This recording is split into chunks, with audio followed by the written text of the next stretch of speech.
Hi, I'm Melissa from the Yarn Barn, and today I've got 3 tips for you when you're using a warp-based structure. So first, let's review kind of what we're talking about. So in a warp-based structure, your warp does all of the work. It deflects over and under your weft, and the weft basically just makes a straight line. Now, probably the structure you're most familiar with of this type is called rep, in which you are typically using a fairly fine warp, and the warp threads are packed together, and then your weft is much thicker. And an example of that would be like this. So it's just a plain weave fabric. In this case, all of the color you see is the warp, and then the weft you see just at the edge, and it's right here, and it's much thicker. There are lots of other variations on that you can use for a warp-based weave. That's the most common. And we're using a variation of that in the project that's on the loom right now. And we've done a sample and washed it. It's not hemmed yet, but you can maybe kind of see the classic rib shape that you get, or rib texture with this fabric. But in doing this, it kind of brought to mind what things could a person do to make this project easier to do. So let me show you the 3 techniques. So tip number 1 is you've got to take the tension off the warp. So if you're like me and you like weaving with really high tension, you may be tempted to do that with a warp-faced weave, but that is the key to heartbreak. So my recommendation is loosen, and then tighten it up as you need to, but be very, very loose, maybe compared to a normal balanced weave. So 1, lighten up the tension, let your warp be fairly loose. The second tip is how you handle the weft. And in this case, we're using this heavy it's kind of like a knitted I-cord. And I'm going to throw this through. But now my classic comment to people is, if you want to minimize draw in, have good selvages, you got to make sure that you have a steep angle or a high arch. With this type of weaving, the opposite is true. Don't do that.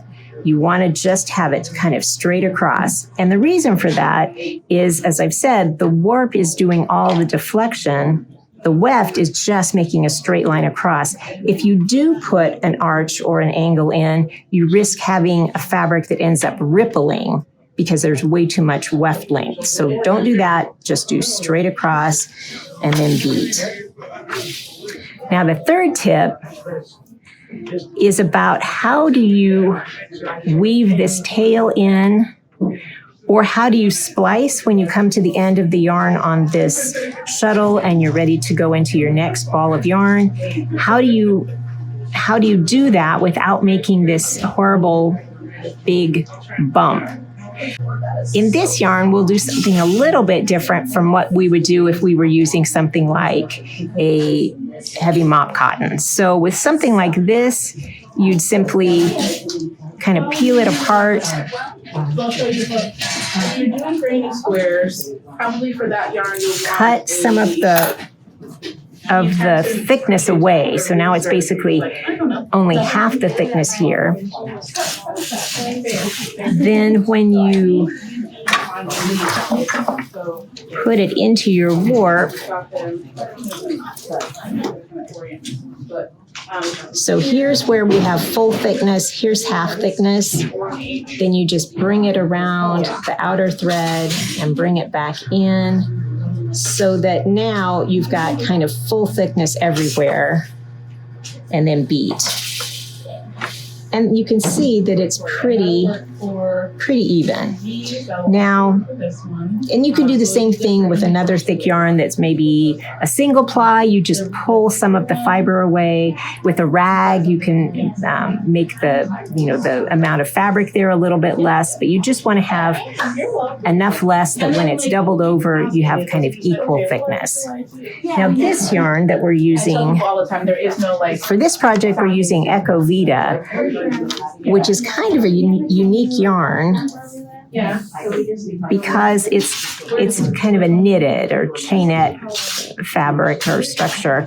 But inside, there's a baby one inside. And so what you do here is you just pull this apart, pull out the center section, cut it,